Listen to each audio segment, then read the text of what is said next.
Good evening, sports fans.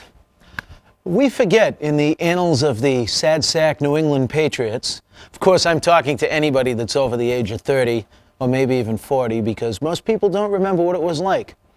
We never actually had a marquee quarterback. Okay, we did have Steve Grogan, who, number 14 will always be my personal favorite, no matter who comes along. But truth be told, we never had that franchise quarterback, that one who was going to lead us to the promised land, until Drew Bledsoe came along. Now, yes, the Patriots had shown some short glimpses of greatness, had a couple of great teams, early 60s, mid 70s, mid 80s. It never lasted. We went through quarterbacks, it wasn't even funny. But you know what? When Bledsoe came here, he was the one that was going to show us the way. He was going to bring them all the way. They drafted him number 1 overall in 1993. Of course, Bill Parcells came in with him. And together, Bledsoe was going to break every team passing record. He was going to retire owning this town. And Parcells, with Bledsoe, was going to lead us all the way. It didn't quite work out that way.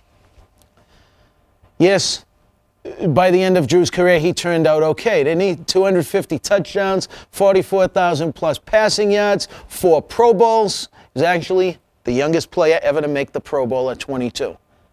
And he won two AFC championship games.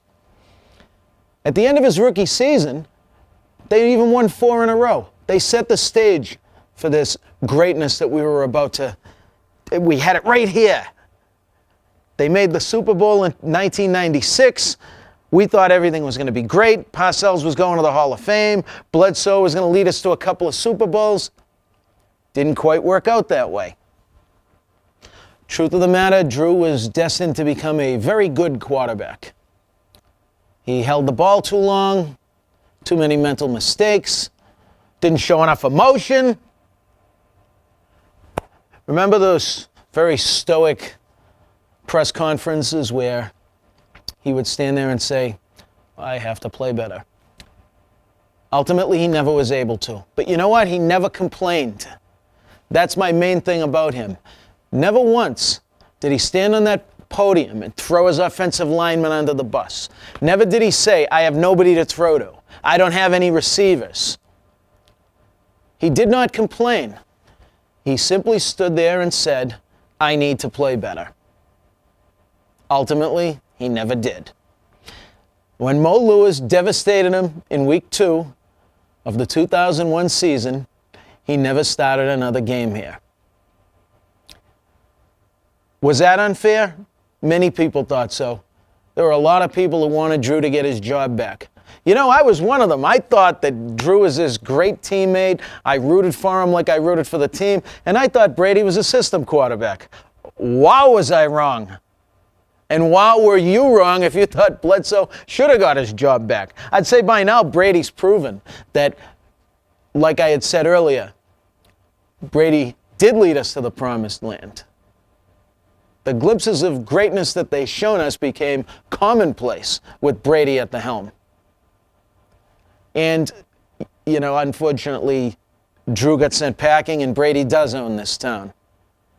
We have a statue of Bobby Orr outside of the Boston Garden. We'll have a statue of Tom Brady someday. Should it have been Drew? No. He never got his job back. He wanted it. But I guess true to form, he was able to put that aside. He came back and he helped Brady with everything that he could help him with. Our quarterback coach, Dick Rabin, had died that year, and Bledsoe took over. He stood there with a clipboard, and he was ready to come in whenever. He never did get to come in. Shipped him off to Buffalo. He finished his career in Dallas. He's a forgotten man. So much so that Julian Edelman now wears number 11, which to me is an unforgivable sin, because I'm not sitting here to tell you that Drew Bledsoe was the greatest quarterback in Patriots history, because he wasn't. He was one of the classiest guys we ever had play the position here, though, and he should certainly be remembered as such. Now, from what I understand, they are going to retire number 11 next year.